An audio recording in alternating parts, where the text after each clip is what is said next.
নমস্কাৰ, জয় আই অসম। ইনভেষ্ট অসমলৈ আপোনাক স্বাগতম জনালো। এটি ঘৰ, এখন গাড়ী, এজন মিডিল ক্লাছ মানুহৰ কাৰণে দুটা ডাঙৰ চেলেঞ্জ। যদি এখন দামী গাড়ী আৰু এটা ভাল ঘৰ বনাব পাৰে, তেন্তে মানুহ এজনক সাকসেসফুল মিডিল ক্লাছৰ শাৰীত ধৰা যায়। সো বেছিভাগে এই সপোন দুটা পূৰাব বিচাৰে আৰু নিবিচাৰিবনো কিয়? ইমান কষ্টৰ মূৰত চাকৰি এটা পায়, এখন ভাল গাড়ী আৰু এটা ভাল ঘৰত থাকিবলৈ কাৰ মন নাযায়? আৰু মোৰ মতে হিচাপী হোৱাটো দৰকাৰ, কিন্তু কৃপণ নহব। পইচা বচোৱাৰ নামত নিজৰ সপোন মাৰিব নালাগে, লাইফষ্টাইল ডিগ্ৰেড কৰিব নালাগে। কিন্তু প্ৰশ্নটো হ'ল, কিছুমান মানুহক দেখা যায় যে এই গাড়ী আৰু ঘৰৰ নামত গোটেই জীৱনটো ষ্ট্ৰাগলেই কৰি থাকে, লোনৰ এনে জালত ফচি যায়, তাৰ পৰা তেওঁলোক ওলোৱাটো প্ৰায় এক ডাঙৰ প্ৰত্যাহ্বান হৈ উঠে। হেৰুৱাই পেলাই নিজৰ মানসিক শান্তি, জীৱনৰ প্ৰত্যেকটো ক্ষেত্ৰতে তেওঁলোকে কম্প্ৰমাইজ কৰে, মাথো এই দুটা সপোন পূৰাবৰ বাবে। একচুৱেলি প্ৰব্লেম ক'ত? প্ৰব্লেম আমাৰ সামৰ্থ্য আৰু সপোনৰ মাজৰ ডিফাৰেন্স বুজি নোপোৱা। প্ৰব্লেম হ'ল ইনভেষ্টমেন্ট, ছেভিংছ আৰু এক্সপেণ্ডিচাৰ, এই তিনিটাৰ পাৰ্থক্য নুবুজা, যিটো আমি আমাৰ প্ৰথম ভিডিঅ'তে আলোচনা কৰিছিলো আৰু তাৰ পাছত বিভিন্ন ভিডিঅ'ত আমি ৰিপিট কৰিবলৈ চেষ্টা কৰি আহিছো। আজি আমি অকল গাড়ীৰ কথা পাতো, ঘৰৰ কথা পাছত আলোচনা কৰিম। এই ভিডিঅ'টোত আমি এক্সপ্লেইন কৰিবলৈ চেষ্টা কৰিছো মোৰ ইনকাম হিচাপে মই কিমান টকাৰ গাড়ী এখন কিনিলে এটা ডেট ফ্ৰী কমফৰ্টেবল জীৱন কটাবলৈ সক্ষম হম। ভিডিঅ'টোৰ শেষত আমি এটা গোল্ডেন ৰুলছ আলোচনা কৰিছো, যিটো সাধাৰণতে মাৰোৱাৰী সম্প্ৰদায়ৰ লোকে ফলো কৰে, যাৰ কাৰণে তেওঁলোক সাধাৰণতে আৰ্থিকভাৱে সচ্ছল দেখা যায় আৰু কোনো ধৰণৰ ফাইনেন্সিয়েল ক্ৰাইচিছত সাধাৰণতে নপৰে। কিন্তু তাৰ আগতে এটা অনুৰোধ, আমি আমাৰ অসমীয়া ভাই বন্ধুসকলৰ লগত, বিশেষকৈ মিডিল ক্লাছ আৰু লোৱাৰ মিডিল ক্লাছৰ মানুহখিনিৰ মাজত এটা ফাইনেন্সিয়েল এডুকেশ্যনৰ জাগৰণ তুলিবলৈ অহৰহ চেষ্টা চলাই আহিছো। এই চেষ্টা তেতিয়াহে সফল হ'ব যদি আপুনি আমাৰ ভিডিঅ'বোৰ চাই, শ্বেয়াৰ কৰে, কমেন্ট কৰি আমাৰ ভুলবোৰ দেখুৱাই দিয়ে আৰু চেনেলটো ছাবস্ক্ৰাইব কৰে।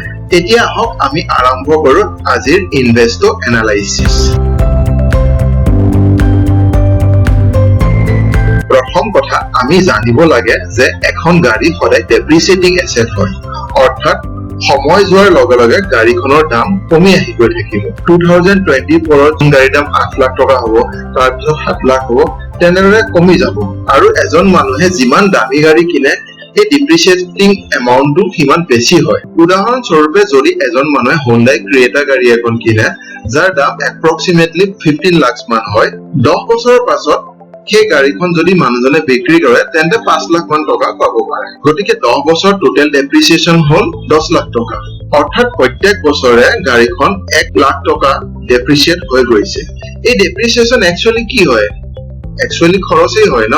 কিন্তু সেই একেইজন মানুহে যদি হুণ্ডাই ক্ৰিয়েটা নলৈ এখন চুইফ্ট লয়, যাৰ দাম 7 লাখ টকা হয়, আৰু 10 বছৰৰ পাছত 2 লাখ টকাত সেই চুইফ্টখন বিক্ৰী কৰি দিয়ে, তেন্তে টোটেল ডিপ্ৰিচিয়েচন হ'ল 7 লাখ মাইনাছ 2 লাখ, 5 লাখ টকা।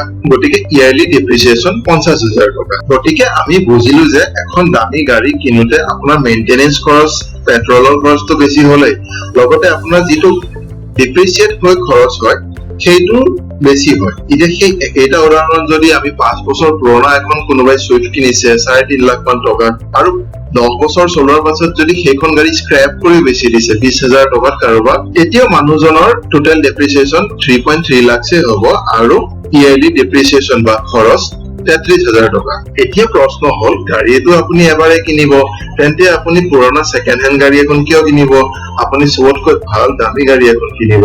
আপুনি হুণ্ডাই ক্ৰিয়েটাই কিনে বা চুইফ্টে কিনে, 10 বছৰৰ পাছত সকলো গাড়ী পুৰণা হ'বই, আৰু 10 বছৰৰ পাছত আপোনাৰ সেই গাড়ীখনক এক্সচেঞ্জ কৰিব মন যাবই, বা গাড়ীখন আপোনাৰ আউটডেটেড টাইপ লাগে আৰু ষ্টাৰ্ট হৈ যাব, কাৰণ আজিকালি টেকনলজি ইমান সোনকালে চেঞ্জ হৈ থাকে। চ' মই এই 1 লাখ আৰু 50,000 টকা ডিপ্ৰিচিয়েচনৰ নামত যি আপোনাৰ ইয়াৰলি খৰচ বুলি ধৰিছো, সেইটো 10 বছৰৰ পাছতো কন্টিনিউ থাকিব, কাৰণ 10 বছৰৰ পাছত আপুনি এক্সচেঞ্জ কৰি নতুন এখন গাড়ী আনিব, সেই গাড়ীখনতো ডিপ্ৰিচিয়েচন হ'ব। গতিকে আপোনাৰ ইয়াৰলি ইনকামৰ পৰা ইমানখিনি খৰচ গাড়ীৰ নামত আজীৱন থাকিব, যেতিয়ালৈকে আপুনি এখন গাড়ী মেইনটেইন কৰে। তাতোকৈ এটা ডাঙৰ প্ৰব্লেম, আমি গাড়ী কিনো ইএমআইত গাড়ী কিনিলে আমাৰ বেনিফিট কি হয়? আমাৰ একচুৱেলি পাৰ্চেজিং পাৱাৰ বাঢ়ি যায়। আমি কিবা এটা বস্তু আজি কিনাৰ যদিও যোগ্যতা নাই, লোনৰ জৰিয়তে বস্তুটো আজি আমি পালো আৰু লাহে লাহে বস্তুটোৰ দাম আৰু ইন্টাৰেষ্ট আমি পে কৰি থাকিম। অৰ্থাৎ লোন বা EMI কোনোবা এটা বস্তু কিনাৰ যোগ্যতা হোৱাৰ আগতে সেই বস্তুটো ভোগ কৰাৰ সুবিধাখিনি দি আছে। কিন্তু প্ৰশ্ন হ'ল এই লোন দিয়াৰ কাৰণে আমাৰ বেনিফিট বেছি হয় নে কোম্পানীৰ বেনিফিট বেছি হয়? এতিয়া আপুনি এটা নিজকে প্ৰশ্ন কৰি চাওক, কোন কিয় EMI সাধাৰণতে পোৱা নাযায়? কাৰণ কোন এটা এপ্ৰিচিয়েটিং এছেট। EMI সাধাৰণতে কোনবোৰ বস্তু পোৱা যায় যিবোৰ ডেপ্ৰিচিয়েটিং এছেট, ইলেক্ট্ৰনিক গেজেট, যিবোৰ আপোনাৰ সময়ৰ লগে লগে দাম কমি গৈ থাকে। এইটো হয় যে আজিকালি কিছুমান জুৱেলাৰী বা কিছুমান NBFC আছে, সিহঁতে ক্ৰেডিট কাৰ্ডৰ জৰিয়তে EMI কোনো বিক্ৰী কৰে, জুৱেলাৰী, ফিজিকেল জুৱেলাৰী বিক্ৰী কৰে। কিন্তু ইয়াত লোন কোনে দিয়ে? ক্ৰেডিট কাৰ্ড কোম্পানীয়ে দিয়ে। আৰু ক্ৰেডিট কাৰ্ডৰ বিজনেছটো এনেকুৱা যে আপোনাক লোন দি দিব আৰু ইন কেছ আপুনি যদি সময়ত পেমেন্ট কৰিব নোৱাৰে তেনেহলে আপোনাক 35%, 40%, 50%লৈকে ইন্টাৰেষ্ট লয়। কিন্তু নৰ্মেলি এপ্ৰিচিয়েটিং এছেটত আপুনি সহজতে লোন নাপায়। এপ্ৰিচিয়েটিং এছেটত আপুনি বহুত সহজতে লোন বা EMI ফেচিলিটি এভেইলেবল থাকে। গতিকে EMI আমাৰ এক্সপেণ্ডিচাৰ, খৰচ কৰাৰ কেপাচিটি বঢ়াই দিয়ে। আৰু ই কি কৰে? কোম্পানীৰ ৰেভিনিউ ইনক্ৰিজ কৰে। কাৰণ যেতিয়া আমি বেছি খৰচ কৰিম, লাগিলে ধাৰ লৈ হওক, কোম্পানীৰ চেল বেছি হ'ব আৰু কোম্পানীৰ প্ৰফিট বেছি হ'ব। গতিকে এটা কোম্পানীৰ বিক্ৰী হয়, আনটো কোম্পানীয়ে ইন্টাৰেষ্ট পায়, তেনেকৈ কোম্পানীবোৰে প্ৰফিট গ্ৰ' কৰে আৰু আমি গোটেই জীৱনটো লোনৰ জালত ফচি যাওঁ। এতিয়া EMI লোৱাৰ আৰু এটা লছ চাওক। মই Hyundai Creta গাড়ীখনি 20% ডাউন পেমেন্টত লৈ ললো, অৰ্থাৎ 3 লাখ টকা দি মই Hyundai Creta গাড়ীখন লৈ ললো। গতিকে মই 12 লাখ টকা 7 বছৰৰ কাৰণে 8.5% ধৰিলো, 8.5% ইনষ্টলমেন্ট বেচিছ লোনত 12 লাখ টকা লোন হ'ল। গতিকে মোৰ EMI নিয়াৰ এবাউট 19,000 মান হ'ব। টোটেল ভেহিকলখনৰ এতিয়া ৰেট কিমান হৈ যাব? 19 লাখ। মানে 4 লাখ টকা মই এক্সট্ৰা পে কৰিছো, কাৰণ মই গাড়ীখন EMI কিনিছো। আৰু মই যি ডিপ্ৰিচিয়েচন প্ৰথমতে 1 লাখ বুলি ধৰিছিলো ইয়াৰলি, EMI লোৱাৰ কাৰণে গাড়ীখনৰ ডিপ্ৰিচিয়েচন 1.4 লাখ হৈ গ'ল। অৰ্থাৎ গাড়ীখনৰ ডিপ্ৰিচিয়েচনৰ নামত খৰচ EMI কাৰণে 1.4 লাখ হৈ গ'ল। তেনেদৰে সুইফ্ট এখন যদি লোৱা যায়, য'ত আগতে 50,000 ডিপ্ৰিচিয়েচন আছিলে, EMI যদি লোৱা যায় 20% ডাউন পেমেন্ট দি, তেনেহলে ডিপ্ৰিচিয়েচনৰ বাবে ইয়াৰলি এক্সপেণ্ডিচাৰ 74,000 হৈ যায়। এতিয়া মই ক'ব বিচৰা নাই যে EMI বা লোনত গাড়ী এখন লোৱা বা কিবা এটা বস্তু লোৱাটো সদায় বেয়াই হয়। কিছুমান বিজনেছমেন আছে যাৰ কেপিটেল অলৰেডি বহুত ভাল ঠাইত ইনভেষ্ট হৈ আছে, যাৰ পৰা ইয়াৰলি 40%, 50% ৰিটাৰ্ণ আহি আছে। তেওঁক এখন গাড়ীৰ প্ৰয়োজন হ'ল আৰু তেওঁ নিজৰ কেপিটেল গাড়ীখন কিনাত খৰচ কৰাতকৈ 8% বা 9% ইন্টাৰেষ্টত লোন লৈ এখন গাড়ী লৈ ল'লে। কাৰণ কেপিটেলৰ পৰা তেওঁ আহি আছে 50% আৰু তেওঁ লোনত পে কৰিব লাগিব অনলি 8.5%। সো তেওঁৰ লোকচান নাই। তেনে ক্ষেত্ৰত EMI বেনিফিচিয়েল হয়। কিন্তু নৰ্মেল চেলাৰিড এমপ্লয়িজ যাৰ কিনাৰ ক্ষমতা কম আছে, লোন লৈ তেওঁ ডিপ্ৰিচিয়েটিং এছেট এটা কিনিছে, তেওঁ অনলি কেলকুলেট কৰিছে যে মই মান্থলি ইমানখিনি EMI দিব লাগিব, মোৰ পেমেন্টৰ পৰা ইমানখিনি EMI কাটি যাব, সো মই তাৰ পৰা বাকি যিখিনি পইচা থাকে সেইখিনি পইচাই চলিব পাৰিম। কিন্তু তেওঁ কেতিয়াও ডেপ্ৰিচিয়েচনৰ নামত কিমান খৰচ হ'ল সেইটো হিচাপ কৰি নাচায়। মই এটা সাধাৰণভাৱে কেলকুলেট কৰি চাইছিলো, যদি এজন মানুহে 1 লাখ টকা মান্থলি পেমেন্ট পায় আৰু তেওঁ এখন ক্ৰিয়েটা গাড়ী কিনে 15 লাখ টকা দি 20% ডাউন পেমেন্ট দিলে আৰু বাকিখিনি EMI পেমেন্ট কৰিলে, তেন্তে তেওঁ টোটেল যিমানখিনি পেমেন্ট পায় তাৰ 11.6% সেই গাড়ীখনৰ নামত খৰচ কৰি দিলে প্ৰত্যেক বছৰ। 10 বছৰলৈকে তেওঁ গাড়ীখন আছে, সেই 10 বছৰলৈকে তেওঁ 11.6% গাড়ীৰ নামতে খৰচ কৰিছে। সুইফ্ট এখন কিনিলে 6.5% প্ৰত্যেক বছৰে তেওঁৰ টোটেল ইনকামৰ ইয়াৰলি গাড়ীৰ নামত খৰচ হৈ যায়। ছেকেণ্ড হেণ্ড গাড়ী এখন যদি তেওঁ সুইফ্ট কিনে 3.5 লাখ খৰচ কৰা হয়, তেনেহ'লে তেওঁ 3.5 to 3.7% এখন গাড়ীৰ নামত খৰচ হৈ যায়। এতিয়া আপুনি কেলকুলেট কৰিব লাগিব যে আপোনাৰ পেমেন্ট ইমানখিনি হয়, ইয়াৰলি আপোনাৰ ইনকাম ইমান হয়, আৰু সেই ইনকামৰ কিমানখিনি আপুনি গাড়ীৰ নামত খৰচ কৰিব পাৰে। অকল আপুনি EMI টো চালে নহ'ব, এই ডিপ্ৰিচিয়েটিং এক্সপেণ্ডিচাৰটো চাব লাগিব। কাৰণ নৰ্মেলি 4 বছৰৰ পাছত এজন মানুহে স্মাৰ্টফোন এটা চেঞ্জ কৰে, বাইক, কাৰ এইবোৰ 10 বছৰ মানৰ পাছত এক্সচেঞ্জ কৰিব লগীয়া হৈ যায়। বাকী ঘৰৰ নামত খৰচ আছে, ৰিন'ভেশ্যন কৰিব লাগিলে সেইবোৰ খৰচ আছে। সো আপোনাৰ এই খৰচ টোটেল ইনকামৰ কিমান পাৰ্চেন্ট হয় সেইটো কেলকুলেট কৰিব লাগিব, যাতে আপুনি ইনভেষ্টমেন্টৰ কাৰণে পইচা বচাব পাৰে। ইনিচিয়েল বয়সত যিমান বেছি ইনভেষ্টমেন্ট কৰিব সিমান আপোনাৰ ফিউচাৰ কম্পাউণ্ডিঙৰ সুবিধা পাব আৰু আপোনাৰ খৰচ কৰাৰ ক্ষমতা বাঢ়ি গৈ থাকিব।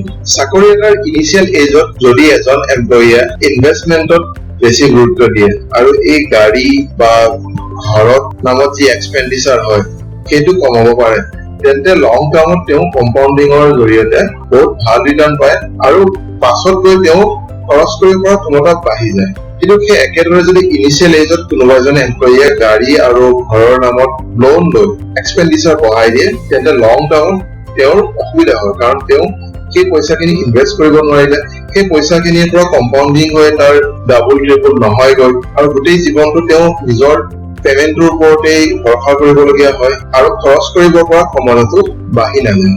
সো মই কব বিচৰা নাই যে এখন বিলাসী গাড়ী লোৱাটো ক্ৰাইম হয়। যদি কোনোবা এজনৰ ইনকামে এলাউ কৰিছে তেন্তে তেওঁ ল'ব পাৰে, কিন্তু আমি আমাৰ ইনকাম আৰু গাড়ীৰ নামত যিমান এক্সপেণ্ডিচাৰ হৈছে সেই পাৰ্চেন্টেজটো এছেছ কৰিব লাগিব যে আমি কিমান পাৰ্চেন্ট বিয়াৰ কৰিব পাৰো। ছেকেণ্ড কথা, আমি বুজি নাপাওঁ এছেট আৰু লাইবিলিটিৰ মাজত ডিফাৰেন্স কি। এজন কম ইনকাম থকা মানুহে এখন গাড়ী কিনিলে যিখন গাড়ীৰ মাইলেজ কম হয়, চ' পেট্ৰলৰ খৰচ বেছি হ'ল, মেইনটেনেন্স কষ্ট বেছি হয় কাৰণ দামী গাড়ী হয়। গতিকে মানুহজনে ডে টু ডে লাইফত অফিচ যাবৰ কাৰণে হওক বা বিভিন্ন কামত সেই গাড়ীখন ইউজ কৰিব বেছিকৈ নোৱাৰিব আৰু যদি তেওঁ ইউজ কৰিছে তেনেহলে তেওঁৰ এক্সপেণ্ডিচাৰ বাঢ়ি গৈ আছে, যাৰ বাবে তেওঁ ইনভেষ্ট কৰিব কমকৈ পাৰিব। চ' সেই মানুহজনৰ কাৰণে সেই গাড়ীখন লাইবিলিটি হৈ গ'ল। কিন্তু সেই একেজন মানুহৰ যদি ইনকাম বহুত বেছি হয় আৰু সেই গাড়ীখন থকাৰ কাৰণে সেই গাড়ীখন ইউজ কৰি তেওঁ বিজনেছত সুবিধা হৈছে, তেওঁ অফিচ যোৱাত সুবিধা হৈছে, অৰ্থাৎ তেওঁ গাড়ীখন তেওঁৰ দৈনন্দিন জীৱনত ব্যৱহাৰ কৰিব পাৰিছে, তেওঁৰ কাৰণে সেই গাড়ীখন এছেট হৈ পৰিব। সাধাৰণতে বহুত মানুহক এনেকে দেখা পোৱা যায় যে গাড়ী এখন কিনে আৰু গাড়ীখন পাৰ্কিঙত ফুলদানিৰ নিচিনাকৈ সজাই থৈ দিয়ে। তো তেনে ক্ষেত্ৰত সেই মানুহজনৰ কাৰণে গাড়ীখন এক প্ৰকাৰৰ লাইবিলিটি। এতিয়া সেই মানুহজনে গাড়ীখন এছেট হিচাপে ইউজ কৰিবৰ কাৰণে প্ৰথমে তেওঁৰ ইনকাম বঢ়াব লাগিব, যাতে তেওঁ সেই গাড়ীখন ডে টু ডে লাইফত ইউজ কৰিব পাৰে আৰু তাৰ বাবে তেওঁ ইনিচিয়েল এজত ইনভেষ্টমেন্ট বঢ়াব লাগিব যাতে তেওঁৰ বেছিক ইনকাম থাকে। থাৰ্ড কথা, শ্ব' অফ। এই এছেট আৰু লাইবিলিটিৰ মাজত ডিফাৰেন্স মানুহে কিয় বুজি নাপায়, কাৰণ তেওঁলোকক অন্ধ কৰি দিয়ে এটা বস্তুৱে, সেইটো হৈছে শ্ব' অফ। আমুকে আমুকখন গাড়ী কিনিছে, গতিকে মই সেইখন গাড়ীতকৈ যদি কম দামী গাড়ী এখন কিনো তেন্তে মোক মানুহে হাঁহিব। আপুনি বস্তু এটা কিনক নিজৰ ইউটিলিটিৰ ওপৰত নিৰ্ভৰ কৰি। আপুনি বস্তুটো কিনাৰ পিছত আপোনাৰ ব্যৱহাৰ কি হব পাৰে, মানুহে হাঁহিব, মানুহে ভাল নকব, তেনে ভাবি যদি কিবা এটা বস্তু কিনে তেন্তে আল্টিমেটলি আপুনি সেই বস্তুটো ব্যৱহাৰ কৰিব নোৱাৰিব, কাৰণ সেইটো আপুনি মানুহৰ কাৰণে কিনিছে, আপুনি নিজৰ কথা চিন্তা কৰি কিনা নাই। ফৰ্থ কথা আছে ষ্টেটাছ। এখন গাড়ী আপোনাৰ ষ্টেটাছ ডিচাইড কৰে নেকি? একচুৱেলি ষ্টেটাছ আপোনাৰ গাড়ী এখনে ডিচাইড নকৰে, কিন্তু এইটো হয় যে প্ৰথম ইম্প্ৰেছনত যদি আপুনি এখন ভাল গাড়ী লৈ মেইনলি বিজনেছমেনবোৰৰ ক্ষেত্ৰত বা কৰ্পৰেট চেক্টৰৰ লগত জড়িত, মাৰ্কেটিঙৰ লগত জড়িত মানুহবোৰৰ ক্ষেত্ৰত এইটো বহুত প্ৰয়োগ হয়। যদি তেওঁ এখন ভাল গাড়ী মেইনটেইন কৰি চলে তেনেহলে তেওঁ বহুত ক্ষেত্ৰত নিজৰ ইম্প্ৰেছন ৰাখিবলৈ সক্ষম হয়। ছেকেণ্ডলি, আপোনাৰ ইনকামে যদি এলাউ কৰে যে আপুনি এখন ভাল গাড়ী ৰাখি তাৰ কমফৰ্ট এনজয় কৰা, তেন্তে আপুনি কৰিব লাগে। সেইটো নকৰি যদি আপুনি ইনভেষ্ট কৰাই চিন্তা কৰি থাকে তেন্তে তাক মই কৃপণালী বুলি কম। চ' মই প্ৰথমেই কৈছো যে হিচাপী হব লাগে, কিন্তু কৃপণ হব নালাগে। একেবাৰে শেষত যিটো মই ভিডিঅ'টোৰ প্ৰথমতেই কম বুলি ভাবিছিলো যে বিজনেছমেনে কি ৰোল ফল' কৰে। এজন মাৰোৱাৰী মানুহে যদি তেওঁ BMW কিনাৰ ক্ষমতা থাকে তেন্তে তেওঁ হোণ্ডা চিটি কিনে, আৰু তেওঁ যদি হোণ্ডা চিটি কিনাৰ ক্ষমতা থাকে তেন্তে তেওঁ এল্টো বা চুইফ্ট এখন কিনে। তেনেকুৱা কিয় কৰে? কাৰণ তেওঁলোকৰ এটা কেলকুলেশ্যন থাকে যে মই যিটো বস্তু কিনিছো তাৰ নিচিনা যদি 4টা বস্তু কিনো তেন্তে মোক ফাইনেন্সিয়েলি কোনো ধৰণৰ ইম্পেক্ট হ'ব নালাগে। অৰ্থাৎ মই যদি এপলৰ আইফোন এটা কিনোতে মোৰ গোটেই মাহৰ পেমেন্টটো গুচি যায় তেন্তে মই আইফোন কিনাৰ যোগ্য হোৱা নাই মাৰোৱাৰীৰ কনচেপ্টত কয়, কাৰণ মই গোটেই মাহৰ পেমেন্টে 4টা নৰ্মেল এনড্ৰইড ফোন কিনিব পাৰো। চ' মই এতিয়া এনড্ৰইড ফোনতে থাকিব লাগিব, আৰু মই যোনদিনাখন মোৰ ইনকাম বঢ়াই 4টা আইফোন কিনাৰ কেপাচিটি হ'ব এটা মাহৰ পেমেন্টে, সেইদিনাখনহে মই আইফোন ল'ম। চ' এনেকুৱা কনচেপ্টত তেওঁলোকে সদায় চলে, সেইটো কাৰণে তেওঁলোকৰ কেপিটেল বহুত বেছি থাকে আৰু এক্সপেণ্ডিচাৰ কম হয়। গতিকে কেপিটেল বেছি থাকে, সেই কেপিটেল ইনভেষ্টমেন্ট হয় আৰু তাৰ পৰা ইনকাম জেনেৰেট হয়। তেনেকৈ তেওঁলোকৰ কেপিটেলটো গ্ৰ' হৈ থাকে আৰু তেওঁলোকৰ পাৰ্চেচিং পাৱাৰটো বাঢ়ি যায়। যিদিনাখন তেওঁলোক 4টা আইফোন কিনাৰ কেপাচিটিলৈ গুচি যাব বা 4খন হন্ডা চিটি কিনাৰ কেপাচিটিলৈ গুচি যাব, সেইদিনাখনহে তেওঁলোকে হন্ডা চিটি এখন কিনিব বা এটা আইফোন কিনিব। সো এনেধৰণৰ ৰুল আমিও ফলো কৰিব লাগে যাতে আমি নিজৰ কেপিটেল ইনক্ৰিজ কৰিব পাৰো আৰু সেই কেপিটেল ইনভেষ্ট কৰিব পাৰো, তাৰ পৰা ইনকাম জেনেৰেট কৰিব পাৰো আৰু আমি ফাইনেন্সিয়েলি সাউন্ড হওঁ আৰু আমাৰ পাৰচেজ কৰাৰ ক্ষমতা বাঢ়ি যায়। ভিডিঅ'টোত ইমানেই। আশা কৰো আপুনি গাড়ী এখন কিনাৰ আগতে এইবোৰ কথা বিবেচনা কৰিব আৰু এইবোৰ কথাই কিছু পৰিমাণে হলেও আপোনাক বেনিফিট দিব। চাই থাকিব ইনভেষ্টৰ হওক। Happy investing. জয় হিন্দ।